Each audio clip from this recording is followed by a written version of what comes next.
Raised by wolves with canine DNA in his blood, having trained more than 24,000 pets, helping you and your fur babies thrive. Live in studio, it's Pet Talk Today with Will Bangura, answering your pet behavior and training questions. Ladies and gentlemen, please welcome your host and favorite pet behavior expert, Will Bangura.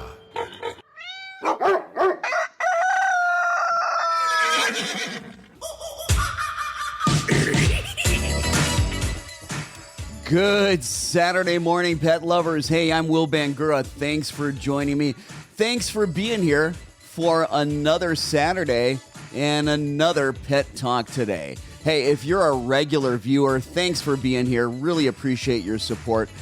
Hit that like button, okay? Show us some love. Go on, smash that like button, and go ahead and also, please, if you would, share. Hit that share button so that more people can benefit from what we do here at Pet Talk Today. If you're brand new to Pet Talk Today, let me talk a little bit about how this works. I'm Will Bangura. I'm certified behavior consultant and certified professional dog trainer. I'm here each and every Saturday morning taking your calls and answering your questions. If you've got a question about a nuisance behavior, maybe your dog is jumping, maybe your dog is barking, maybe you've got a dog that's got some potty training issues or stealing things off of the countertops. Maybe your dog pulls on the leash. Maybe your dog just doesn't listen when there are distractions.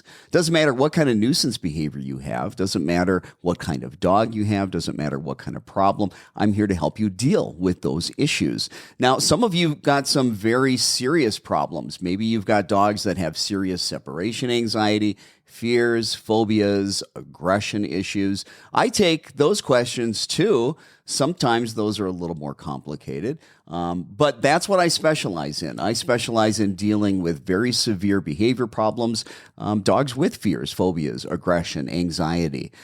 So whatever your questions are, go ahead and type them into the comments section. And do me a favor, when you type your question into the comments section, please let me know where you're watching from and also what kind of pets that you have. Grab a cup of coffee. Come on, bring the fur babies up to the screen. Let's have some fun today. Let's talk a little bit about your dog, and let's talk about what kind of challenges that you're having. In a little bit, I'm going to be giving out the phone number. I really like it when you guys call in. And it's really good when I remember to give out the phone number too. But I'm going to be giving out the phone number in a little bit, and that allows me to be able to ask you more questions so I can get more details about what is actually going on with you and your pet. Well, it's a new month. It's February. Let's see. Puxatawny Phil, is that the groundhog's name? I guess, 2 days ago, saw its shadow. So that means we've got 6 weeks of better weather coming our way. I don't know if there's anything scientific behind that. I doubt that. Anyway, it is National Dog Training Education Month. Last month was National Train Your Dog Month. This month, it's National Dog Training Education Month. So I'm going to have to try to come up with something that I can help educate you folks with when it comes to dog training. Like I said, do me a favor, hit that like button, hit that share button. Also, if you like what we're doing, the best thing you can do, the best thank you that you can give me is to go to Apple Podcasts, where my Pet Talk Today podcast is, and to give me a 5-star review. Please do me a favor, take 2 seconds, go to Apple Podcasts, give a review if you like what we're doing, because that really helps the podcast rank higher, and that way more people can benefit from that. Well, let me go into the questions and see what we've got going on here. All right, let's see. Brenda, thank you for being here. Brenda, you didn't let me know where you're from. Anyway, Brenda's got a small 6-pound dog that drags her butt only at times. She's 9 years old, drags her behind section while walking. And, oh, you are from Ohio. I lied. You did tell me where you're from. 9 years old, you're telling me drags her behind. while walking. And I'm not sure if you're talking about she's resisting walking or if she's scooting her butt on the ground. Because I'm wondering if this is an anal gland issue or some other kind of a medical issue. So maybe you can give me more information on that. Aries says, I've got a Catahoula leopard dog. He tears up everything when he's home alone. What can I do to correct this? And I'm watching from Michigan. Well, Aries, let's talk a little bit about separation anxiety. And some of you have separation anxiety leaving your own pets. But your pets can get really anxious when you leave. And a lot of times, anxiety is at the root of a lot of destructive behaviors. So if you've got a dog that is destructive, when you leave, most likely there is separation anxiety. So we got a couple of things going on. We've got the separation anxiety we need to deal with.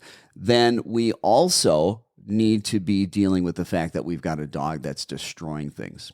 Now, the general overall rule when you have a dog that is destructive in the house, that rule number one, supervise your dog at all times. Have your dog in your eyesight.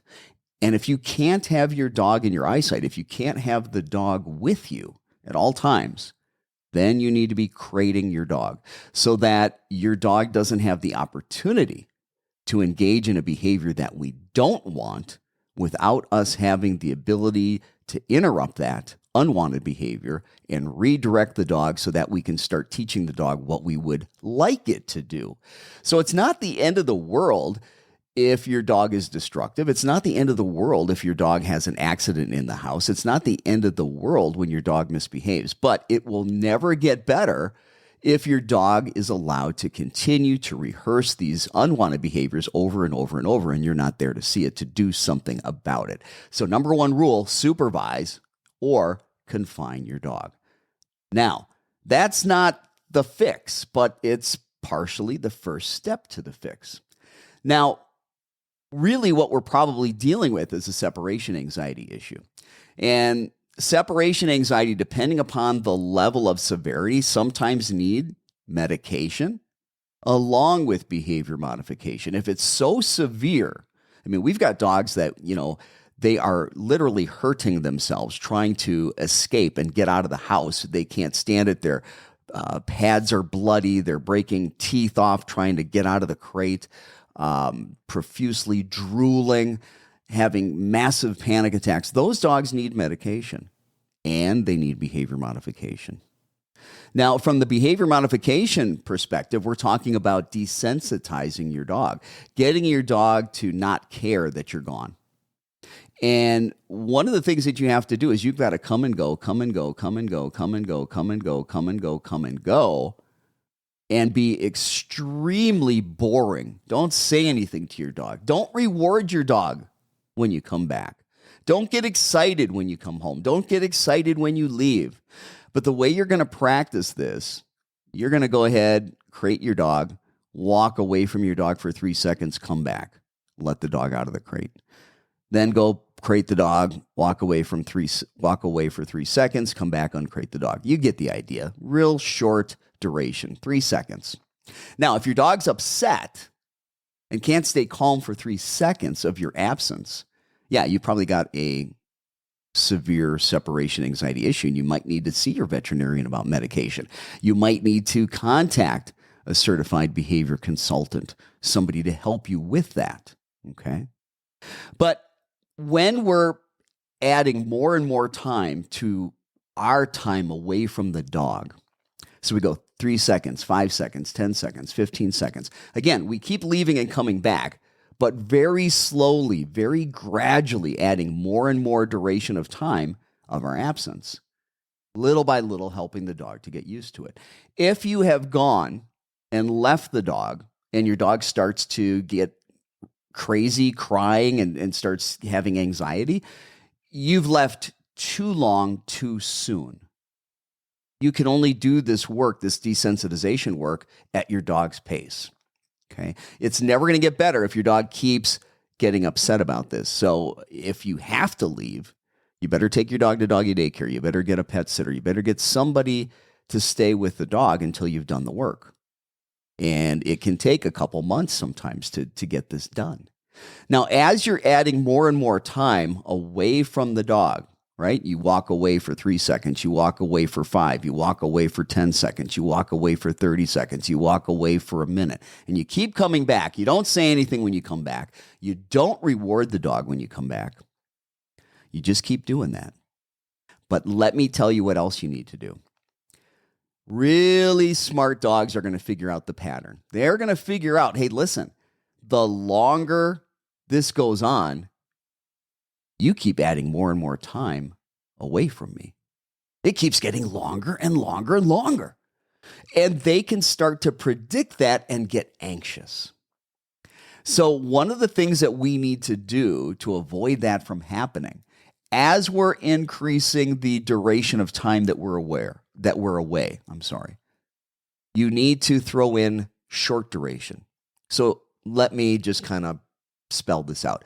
As I'm increasing duration, 5 seconds, 10 seconds, 15 seconds, 30 seconds, a minute, now I leave for 5 seconds, come back. Leave for a minute, come back. Leave for 2 seconds, come back. Leave for 5 seconds, come back. Leave for 10 seconds, come back. Leave for 30 seconds, come back.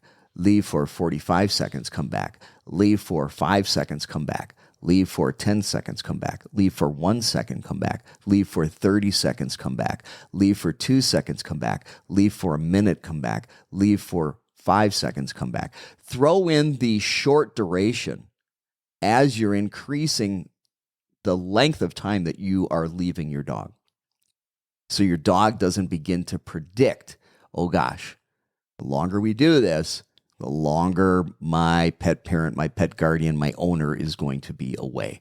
So that's kind of what you need to do. I mean, the old way was, leave, come back, give a treat. But what we found was the dogs were getting amped up, getting excited. Their respiration was going up, their heart rate was going up, their blood pressure was going up, and that was causing more anxiety. So we learned that for that kind of desensitization, giving food rewards sometimes can be detrimental, so we don't do that. That was a great question. Let me look and see. Okay, that was Aries. Karen, let's see. Karen is asking her friends to come join her. Well, thank you, Karen. All right, so Brenda says, just walks at times on her own in yard or in house, lowers her behind area while walking. That's an interesting one, Brenda, and it's hard for me without seeing what's going on with your dog, Brenda, to know what that's all about. You might want to talk to a veterinarian about that, take your dog into a vet, take some video of that. Those of you, if you don't have qualified professionals where you live, I do consulting all throughout the world. I do virtual behavior consultations. If you need help and you can't find somebody in your area, an expert, or your issues that you're dealing with your pet are beyond that of a novice person, and you'd like my help, you can go to my website, dogbehaviorist.com. Go to dogbehaviorist.com, and if you need to get a hold of me, you can. So getting back to the questions, let's see, I've got Annika. I've got a new 1-year-old rescue German Shepherd mix that, I just lost your question here. German Shepherd mix, I discovered that she's got Great Pyrenees in her, and she's huge. She goes crazy when she sees other dogs. She loses it, and sometimes has pulled me over. I have her on a prong collar. She lives with 2 other German Shepherd rescues who are okay. She came from the shelter and was on the euthanasia list, and her number was up. I'm sure she experienced a lot of trauma in the shelter. Okay, so you've got a dog that on walks is, in your words, going crazy, going ballistic when it sees other dogs. So there's one of 2 things going on. Either your dog's really excited to get to those dogs because it loves dogs, or your dog doesn't like dogs and is being reactive, being aggressive, trying to get to them aggressively to try to push them away, to create distance and space. First and foremost, we need to know the difference. Are we dealing with a dog that is excited to go towards dogs, or are we dealing with a dog that's aggressive? My guess is maybe your dog's aggressive. And first thing that we need to know, folks, it's okay for your dog not to have to meet other dogs. And I want to say this to everybody that has a reactive, everybody that has an aggressive dog. It is perfectly fine for your dog to never interact with another dog again. You Americans are obsessed with having your dogs be unbelievably social, and you think that every dog should be able to play with every dog, and that is not the way it is. And we've perpetuated this crazy myth in the United States that all dogs are going to get along and need to go to the dog park. That's not normal. There's a lot of dogs that are very selective as to who they get along with. Okay? But let's talk about aggression, and let's talk about reactivity towards other dogs. All aggression, all reactivity is based in fear and anxiety. No animal goes into fight or flight unless they perceive something as threatening. Now, there might not be a real threat, as far as you and I can see, and there might not be a real threat. But all it takes is an animal to perceive a threat, and the nervous system doesn't care. It's going to respond the same way. So know that what we're really dealing with is anxiety and fear. The aggression isn't the real problem. The anxiety and the fear that underlie that behavior, that are the root causes of the aggressive and reactive behavior, that's the real problem. In your dog's mind, your dog's aggressive and reactive behavior is the solution to the problem. Why? Because the problem is that your dog is afraid. Your dog is anxious about these strange dogs. And your dog wants distance and space. And so by acting out aggressively, one of two things or both things happen. Your dog acts out aggressively, and that other owner with their other dogs pulls their dogs away, creating distance and space. Or you pull your dog away, creating distance and space between your dog and those strange dogs. Either way, distance and space occurs, which the more distance, the more space there is, the more comfortable your dog that's anxious and fearful of strange dogs is going to feel. So that behavior, those aggressive behaviors are very functional. They serve a purpose for your dog. They work. If you keep putting your dog in a situation knowing what your dog does when it has a trigger, like a strange dog, your dog's just going to keep rehearsing that behavior over and over. It's not going to get better. If you think punishing your dog's behavior is going to help you, I've got news for you. It will not. We know today that punishment does not work. You will only punish and suppress the aggressive behavior. You're not changing the underlying root cause. What have you done for the anxiety? What have you done for the fear? If the anxiety and the fear don't go away, the aggression doesn't go away. However, when you punish a dog, when you use fear, pain, or intimidation, when you punish a dog, because they're afraid, because they're intimidated, because they're worried maybe about pain, they'll suppress the aggressive behavior, which means that they'll just not act out on it for a little while. That doesn't last. That's why punishment doesn't work. It's temporary, if at best. Because the dog continues to experience the anxiety and the fear when it sees strange dogs. But now it doesn't even have that release valve to be able to act out and try to create that distance and space with that behavior. So the pressure builds inside the dog. It gets more anxious, more nervous, more anxious, more nervous, and eventually it snaps. So you've got to do the painstaking work of counter conditioning and desensitization. Those of you that are regulars to the show, you hear those words a lot, counter conditioning and desensitization. That is the gold standard for how you're going to help a dog with any kind of fear, any kind of anxiety, any kind of phobia, any kind of reactivity or aggression. Counter conditioning and desensitization.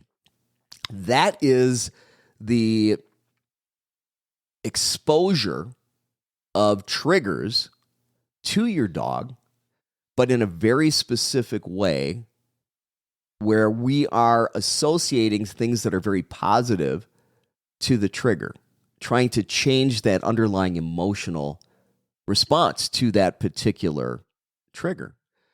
Right now, the dog views it as something scary. Right now, the dog views it as something that causes anxiety or fear. So what we want to do is at a distance. Now, we want to create this. We want to control the environment. So we get helpers. We get people with dogs that can help us. And what we do is we find that distance. How far away can our dog be from another dog where it knows that, hey, there's a strange dog there. But, I know it's there, but I don't have a care in the world. Your dog doesn't care because there's enough distance. And then what we need to do basically is bring that trigger, bring that strange dog into view. As soon as your dog sees it at the distance where it can handle it, you're going to start feeding your dog high value food rewards. You're going to feed constantly and continuously feeding the entire time that strange dog is in view. Then your helper is going to take that strange dog and get that dog out of view so your dog cannot see it. As soon as your dog can no longer see the strange dog, the trigger, you're going to stop feeding. Now, that strange dog is going to be in view for 1 to 3 seconds. You're going to be feeding 1 to 3 seconds. Feed, constantly and continuously. The dog goes out of view, stop feeding. Then you're going to repeat that. Your helper is going to bring that strange dog back into your dog's view. As soon as your dog sees it, you're going to feed constantly and continuously for about 1 to 3 seconds. Then your helper is going to take that strange dog, that trigger, out of view. As soon as your dog no longer sees it, you stop feeding. You're going to do that for about 5 minutes, 10 minutes, 15 minutes would be a really long session for counter conditioning and desensitization. When you're presenting the trigger, I want you sometimes, when you take the dog away and then you bring the dog back out, sometimes don't bring the dog back out and don't feed the dog because there's no strange dog, there's no trigger. So that the dog absolutely understands, hey, the reason this good high-value food reward keeps coming to me is because of the strange dog. And your dog's going to, at some point, love this game. It's be like, hey, look, it's a dog. Give me that yummy chicken. When that happens, then you can start to move a little bit closer. Now, I mean a little bit. Baby steps. Because if you go closer and start this process again at a closer distance and your dog is anxious or fearful or nervous or aggressive or reactive, you've gone too close too soon. Your dog wasn't ready for that. You need to back up and you need to continue to do more counter conditioning and desensitization at that further distance. Very gradually, very systematically, you are going to close that gap, close that distance. You can only work as fast as the dog's pace. Don't be greedy. Take your time. These problems don't happen overnight, and getting things better doesn't happen overnight. Now, I can't go through all of the painstaking details of counter conditioning and desensitization. If you'd like to learn more about counter conditioning and desensitization, go to the Pet Talk Today audio podcast. Go to any of the podcast platforms, Apple Podcasts, Google Podcasts, Spotify, Stitcher, whatever they are. Episode 81. I believe it's season 3, episode 81. That is all on counter conditioning and desensitization. And while you're there checking out the podcast, give us a 5-star review. We'd really appreciate that. The other thing you could do, I just recently wrote a brand new article on counter conditioning and desensitization. If you'll go to my website at dogbehaviorist.com, you can find there's all kinds of free articles on my website, dogbehaviorist.com. You can go to those articles, click on where it says articles, scroll through those. One that I recently did was on counter conditioning and desensitization. But you're going to find there's a lot of great articles there. That was a great question. I know it took a little while to give all that information. Hey, this is maybe a good time for me to give out the phone number. Listen, don't be shy. call the show. Get your questions answered about your dog's behavior. If you'd like to have me answer your question on the show, the number to call is 414-400-3647. Again, that number is 414-400-3647. The phone drops, so I had to go pick it up. If you would like to have me answer your question, give us a call, 414-400-3647. We'll get you on the air, and we will talk about whatever's going on with your dog. Debbie says, I've got a 3-year-old golden retriever that is afraid of everything. She no longer wants to go for walks, and when I try, she pulls on the leash. My vet put her on fluoxetine, 40 milligrams, 4 weeks ago, and it hasn't worked yet. She went to a board and train, and that worked for about a month, and then she went back to the same actions when we had our house painted. What can I do to help her? One of the things, I just got done talking about counter conditioning and desensitization, and that is the gold standard for any kind of fears. So you take those principles of counter conditioning and desensitization that I just discussed, and you apply it to the fears and the anxieties that your dog has. Also, maybe check with the veterinarian. There's a dosage range on all these medications. There's the low end dose, there's the high end dose based on a dog's weight. I don't know if that's an appropriate dose for your dog. Maybe it's too low. Maybe it's just right. Maybe there's a different medication that might help your dog. Maybe your dog doesn't need medication. I don't know. That the medication stuff is more a question for your veterinarian. Like I said, if you don't have a professional, and when you're dealing with these type of issues, you really need to be dealing with a professional. They're not easy. They are not easy issues to try to overcome by yourself. There's a lot of little details that go into really good behavior modification. And when you're dealing with dogs with fears, anxieties, and phobias, it can be tricky. If you can't find a certified behavior consultant where you live, near you live, if you can't find a good professional to help you, go to my website, dogbehaviorist.com. I do virtual consultations all throughout the world. I can definitely help you. Let's get back to the questions here. Let me scroll down a little bit because I've been taking the ones from the top, so let me get back down here. Hey, thanks, Karen, for putting the number down. It's 414-400-3647 if you'd like to call into the show. Does this work with dogs not getting on in the same household? Well, Angie, you're talking about inter-dog aggression. Man, that is the most difficult. That is absolutely the most difficult behavior problem to deal with. When you've got 2 or multiple dogs fighting in the same home, the first thing you need to do when that happens is you've got to separate them. You've got to separate them so that they are not having fear, anxiety, stress, reactivity, and aggression. Again, that's not the fix, but it's the first step to the fix because we can't have them continue to rehearse that behavior. That's what continues to get conditioned. And that emotional state of fear and anxiety is what continues to get conditioned. You've got to work each dog separately on foundational behaviors, on obedience training, because you've got to be able to ask your dog to come when called and know that that will be something your dog can do reliably. You need to be able to ask your dog to lay down and stay or go to its place and stay. And you've got to be able to do counter conditioning and desensitization with your dogs. So, when you've got 2 dogs, same thing. You're going to start very far away where they really know each other. They can see each other, but they don't care. If your dog has concern when it sees the trigger, you're too close too soon.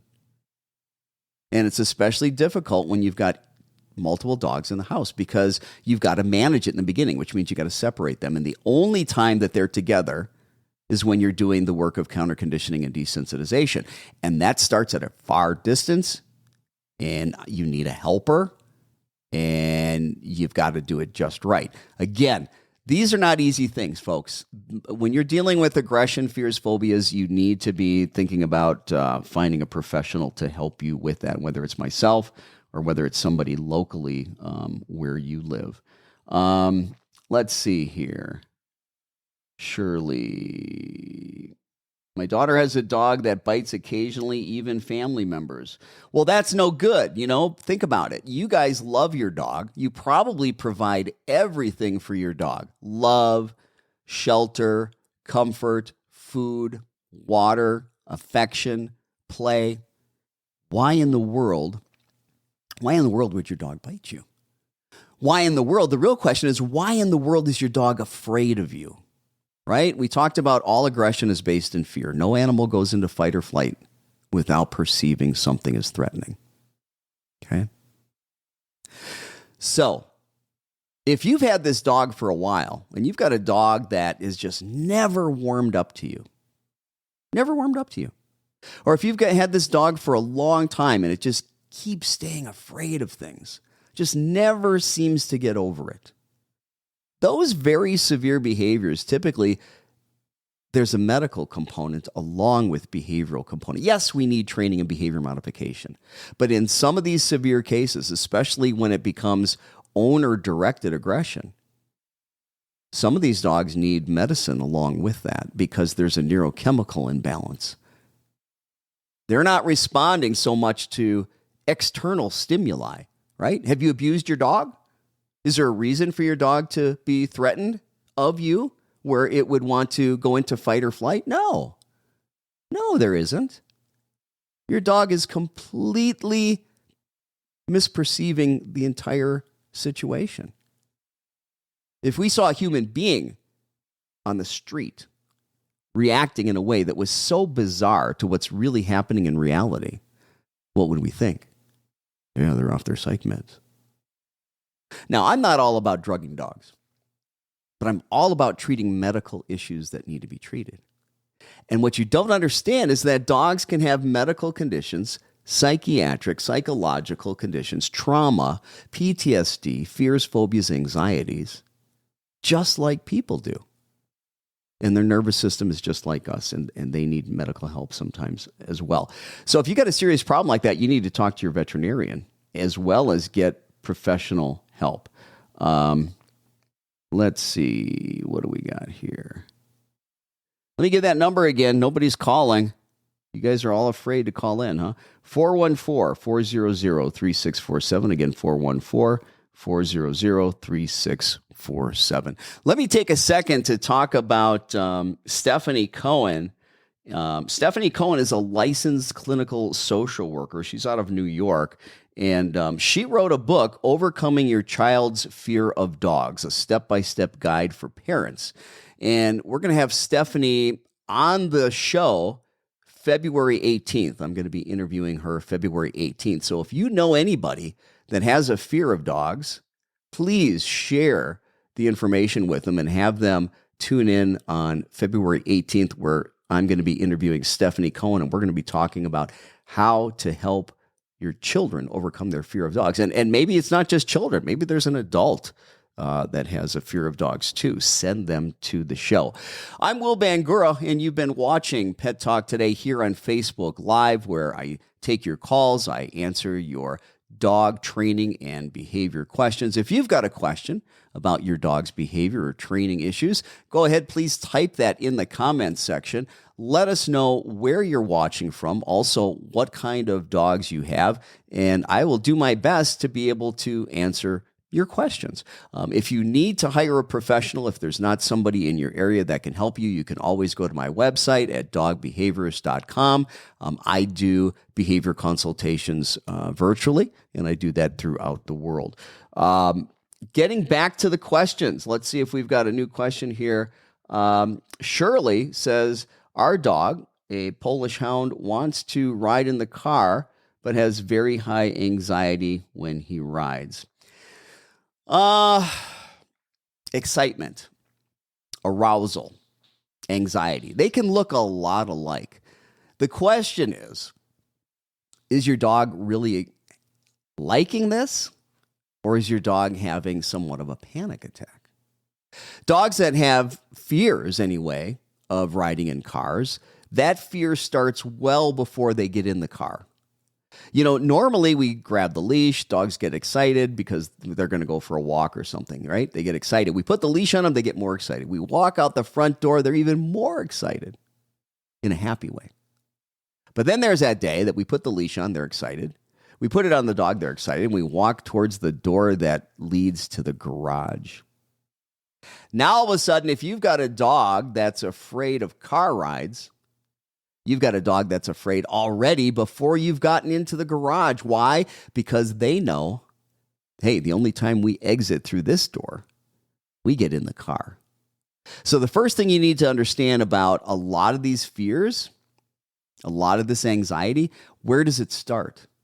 Oh, you could say, you got to help me with my dog. It's anxious in the car for the car ride. Well, if the dog gets anxious before you walk out, you have to start your counter conditioning and desensitization where the dog gets anxious. So if that means as the dog's wearing the leash and you're with the dog, as you turn towards the door that leads out of the house into the garage, if that's where the anxiety starts, then you bring your dog to that point, you feed, and you take your dog away. You bring your dog to that point, you feed, you take your dog away. Bring your dog to that point, feed, take your dog away. And little by little, you can get closer. And maybe the next step is you're 2 steps closer to the door. And maybe in a few weeks, now you're touching the door handle of the door that leads to the garage. And then maybe 2 weeks later, you're actually in the garage with the dog. And then maybe 2 weeks later, you're 2 steps towards the car. And 2 weeks later, maybe you're 4 steps towards the car. And then 2 weeks later, maybe you're touching the door handle of the car. And then 2 weeks later, you're opening the door a couple inches, little by little by little. These are called successive approximations. And you've got to feed these things to your dogs in very bite-sized pieces and get them comfortable. Now, when we're doing counter conditioning and desensitization, we need to do this at least 3 to 5 times a week, or it's just not going to happen. 3 to 5 times a week. The sessions are short, 5-10 minutes. 15 minutes would be long. But yeah, we've got to commit to doing this 3 to 5 times a week. And it's going to take months. There are no quick fixes. I wish there was. How long have we been live? Well, we've been live since about 35 minutes maybe. Let's see. Yeah, we talked about separation anxiety. What do I do with my cockatoo if you don't? What do I do with my cockatoo if you don't like my husband? If it doesn't like your husband? I don't know.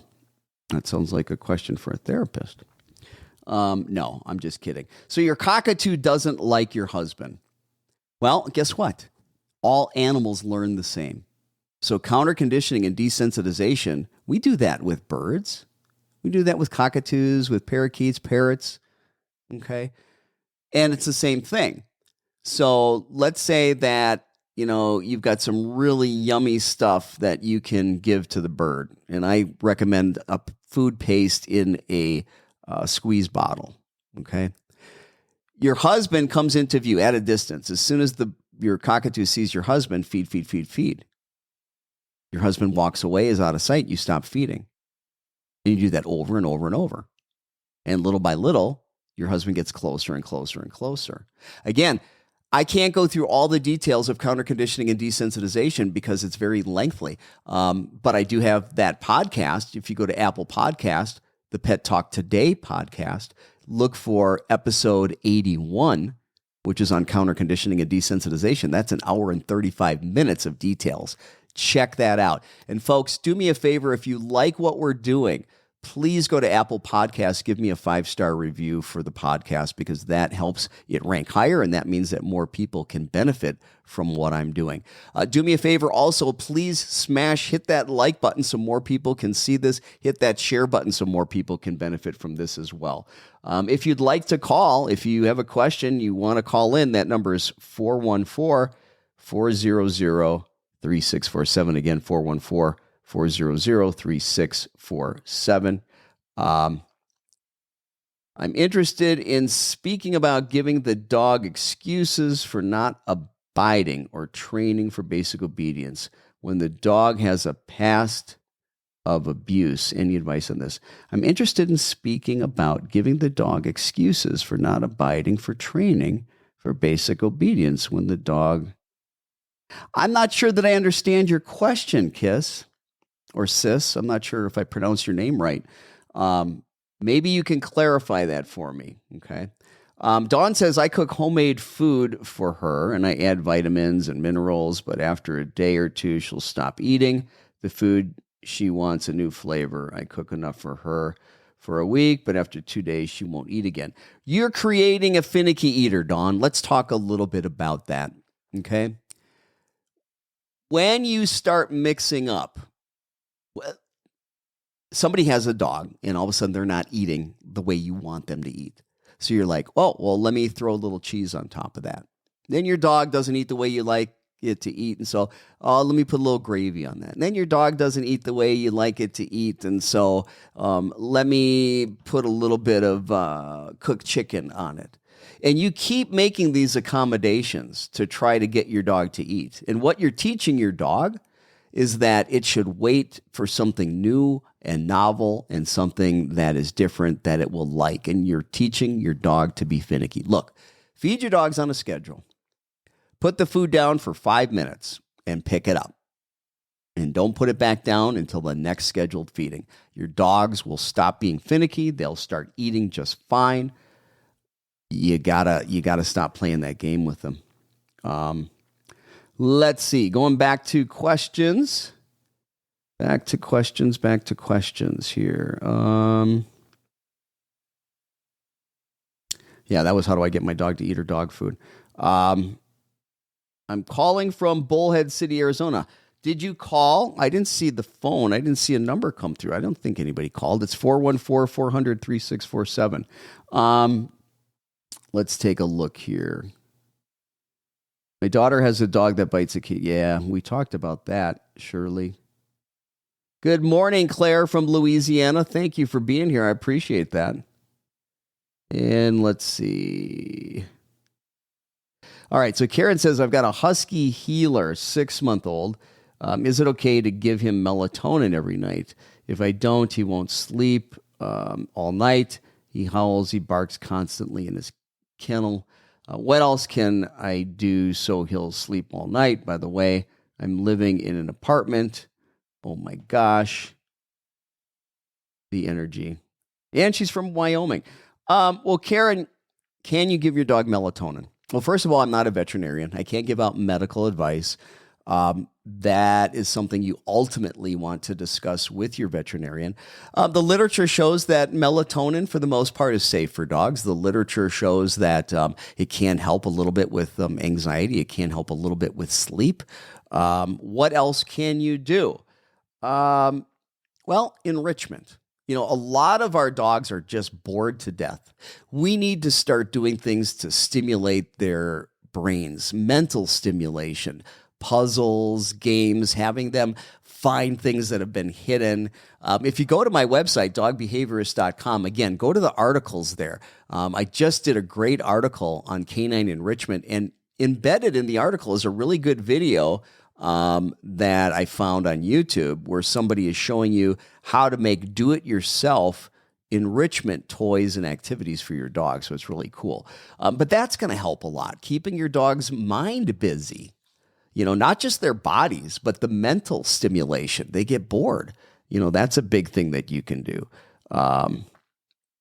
Let's see here. If you're just joining us, if you've got a question about your dog's behavior, if you've got a question about a training issue with your dog, do me a favor. Go ahead, type your question into the comment section.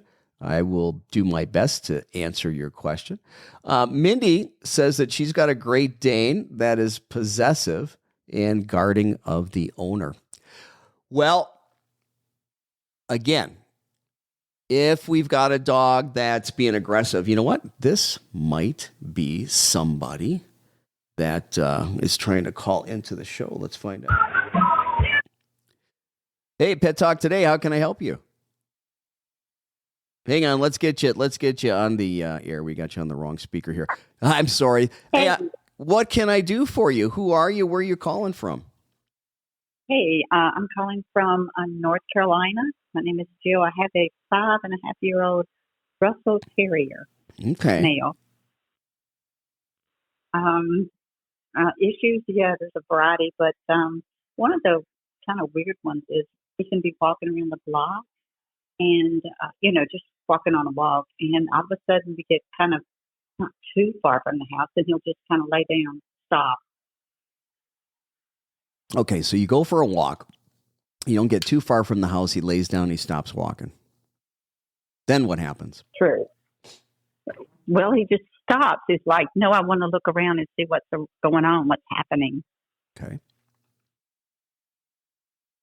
So that's what your dog wants to do. It wants to stop. It wants to see what's happening. I mean, there's no mystery behind it. Sometimes dogs will do that. They just want to check things out. Now, are you having difficulty getting the dog to start moving again? Afterwards, yeah, I feel like I have. Well, I do. I have to tug him, Yeah. and after a few seconds, he'll come. He'll continue to walk, but sometimes he'll do it again. He'll stop after 10, 15 feet. Right. So getting a dog to walk with you is about teaching the dog to pay attention to you, teaching the dog to follow you, to stay in position, and to filter out distractions. When we begin to teach our dog to walk on a loose leash like that, we only need about 15 feet of sidewalk. And I prefer to start this process on the sidewalk. And one of the things when we teach this that we have to realize is that this is a movement exercise, which means that our feet need to always be moving. Now, I don't know if you thought about this. This might seem really silly. But when you stand still, when you've got a dog that's stationary that doesn't want to move, and your feet are standing still and you're trying to use the leash to move the dog, it is so much more difficult than when you do that same process and your feet are actually moving. Now think about it. How many times have you tried to move your dog and your feet were stationary? Because your dog was stationary and you just tried to move the dog with the leash. So the first thing I want to tell people is, listen, when you need to move your dog, you need to be moving your feet. You need to be moving your feet. Do not stop moving your feet. Now, the other question is motivation. There's either something that your dog is trying to avoid, and that's why your dog is not walking, or your dog is stopping to get something that it really, really likes. What do you think it is? You know your dog. I don't. I'm not sure. I mean, I'm still walking when he stops. And then, I turn around and look at him, and then I'm pulling the lead again, and I am moving my feet. But I just think maybe he is dreading going back home into the house and not being out in the sun or just in the environment. Okay. And so again, we're talking about motivation, right? And two things that, a couple of things. What are dogs motivated by? Food, love, Food. praise, attention, toys. It just depends on the dog. Some dogs love toys. Some dogs could care less. Some dogs love food. Some dogs could care less. Some dogs get really excited when you talk baby talk to them. You need to keep your dog engaged. I want you to begin to have a conversation with your dog. Talk baby. What's your dog's name? Oliver. Oliver. You can go, Oliver, who's a good boy? Oh, who's a good boy? Why don't you follow me? Come with me. You're such a good boy. Talk to him constantly. Play that fun little game that you play with your dog where you're talking baby talk. Get the dog looking up at you. Take your hand and wave it in front of your dog's eyes, and then bring your hand up to your face and keep your dog engaged with you. Have food rewards to reward your dog with food. Make the thing that you want your dog to do with you so amazingly fun and wonderful that it's the best thing that your dog does all day long. Okay? But Okay, so if you go ahead. no, I was going to say, if your dog loves to be outside and you're saying, hey, my dog doesn't want to go back home, you've got to make it a fun thing to go back home. The whole process of moving around, you need to make fun for your dog. And you've got to use something that's really going to motivate your dog. Now, there are different levels of food motivators out there. Some kibble. That's not as motivating as a piece of cooked chicken, right? And so sometimes we got to find something that has more value for the dog. Okay. And then the other So, thing, I'm sorry, go ahead. What's your question? no, that's all right. Go ahead. No, I was going to say that when you're using your leash, too, you have to understand that if there's tension on the leash, let's say you're pulling on that leash, there's a thing called oppositional reflex, where if there's tension that is continuous on the leash, they tend to put the brakes on. And so Okay. if you're going to guide with that leash, your dog needs to understand what that little bit of leash pressure means, so that your dog's not fighting that leash pressure when you have to use it. So one of the things you can begin to do is, even in the home, put the leash on your dog and have the leash parallel to the ground. So it's not angled up or down, but it's at your dog's neck level, parallel to the ground. Give a little bit of pressure on the leash, moving the dog about 2 inches. Move the dog forward 2 inches with a little bit of leash pressure. As soon as the dog moves just a little bit forward, take all the pressure off of that leash and reward your dog. And then do that Okay. again at your dog's neck level, parallel to the ground, with straight line pressure, very light pressure. You're going to give a little bit of pressure, move the dog about 2 inches, and then release the pressure and reward the dog, so that the dog understands, why do I feel the leash pressure? Because initially they feel that pressure like, whoa, I'm gonna pull back. They don't know what the leash pressure means. We have to teach them. It means, hey, move a little bit and good things happen. Not only when you move a little bit when you feel leash pressure, not only does the leash pressure go away, but you get a reward. So we have to teach them what we're trying to do when we're guiding them with the leash. And you can start that in the house. And then when we're doing this, it's about, again, keeping the dog focused on you. Bring out a toy, bring out treats, talk baby talk to your dog, have that fun-loving conversation, and make your walks more enjoyable. And I think that they're going to be more enjoyable, and your dog's not going to be putting the brakes on.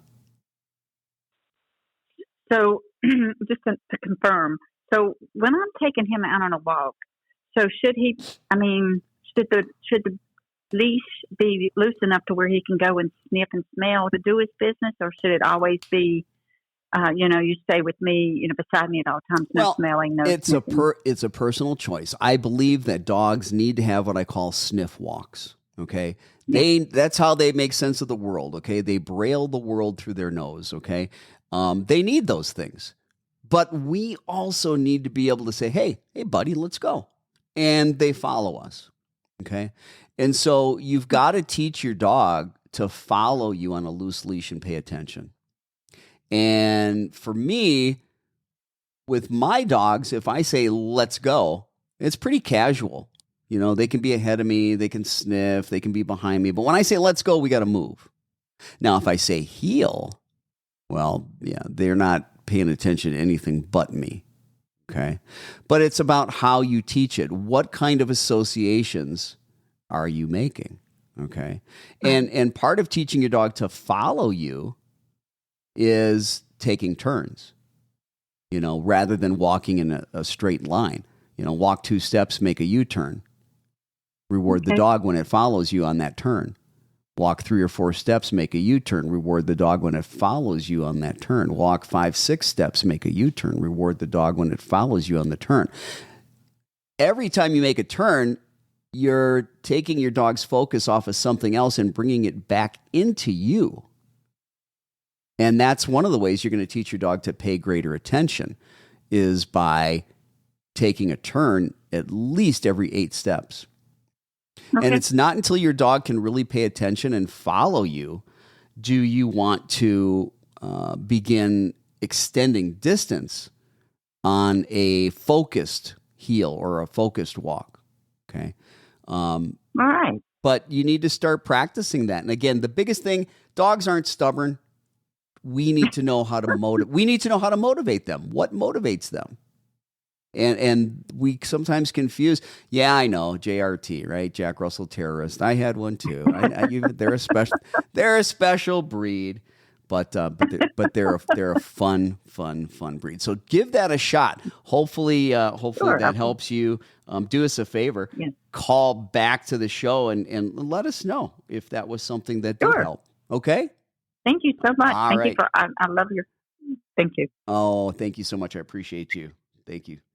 All right. Well, that was a great question that we had, and we're almost out of time, so I'm not going to take any additional phone calls today. But yeah, I'm glad that she called in. It's always nice to be able to hear your voices as well. I'm Will Bangura. Do me a favor, hit that like button, smash that share button, so that more people can benefit from this. We are just about out of time. I want to thank everybody for being here, everybody that submitted a question. Let me see. We've got a few minutes. Maybe there's one more question that I can fit in here. Hey, Gra, I think it's Gra. My 1-year-old Dobie has started shaking in the car, but now she's shaking at home, barely eats, not excited for treats or toys. They say her neck, but I think it's more. Yeah, that's definitely something. You need to get your dog to a veterinarian, and if it's a behavior issue, you need to look for a veterinary behaviorist. Okay. I don't know if it's your dog's neck. I don't know if it's severe fear and phobias, but that's something you want to yeah, you definitely need to check with your vet about that. Let's see. Sandy, you're talking about your 8-month-old heeler cross that's got separation anxiety, and he tears into your couch and broke out of the kennel. How can I help stop this? Early in this show, I talked about separation anxiety. I talked about behavior modification and how we use desensitization to help a dog with separation anxiety. I talked about maybe medication is warranted along with that, and needing to maybe consult with a veterinarian. And also, when you've got these severe behaviors, sometimes you do need to hire a professional. There's only so much information I can give you in this short period of time. If you do need to hire me or consult with me, you can do that at dogbehaviorist.com. Also, if you have not subscribed to the Pet Talk Today audio podcast, please subscribe to the audio podcast. Go to Apple Podcasts, Google Podcasts, Stitcher, Spotify, any of them, and you can be sure not to miss an episode. Also, all of the episodes, today's episode, all past episodes on the Facebook page, they remain here for you to go back to. So maybe you're brand new to Pet Talk Today and there's a lot of questions you have. Go back and watch some of the old videos. You'll find that there's a lot of really good information there for you. But you guys make the show. You make the show with your questions. I love and appreciate all of you so much. And the comments that you make really are heartfelt. And I love you guys. Bullhead City, Arizona. Dawn's Bullhead City. All right. Let's see. How do I get my dog to eat her dog food? I talked a little bit about finicky eating. People putting different things in the food. Listen, put the food down for 5 minutes. Pick it up. Don't put it back down for 12 hours. Put it back down for 5 minutes. Then pick it up. Don't put it back down for 12 hours. Trust me, your dog's going to eat. I've never seen any dog commit suicide by going on a hunger strike. It just does not happen. Clicker training. Sis looking into clicker training. Well, sis, go to the website. Go to dogbehaviorist.com. I've got an article on clicker training. Clicker training is about marker training. And also, you can go to the Pet Talk Today podcast, episode 80.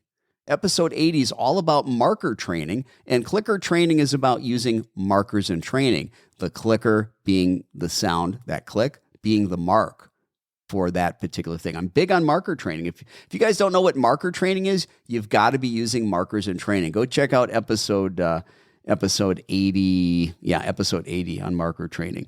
Let's see. Do we have any more questions here?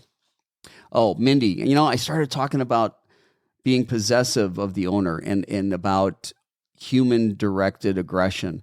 That is something you definitely want to consult with a professional.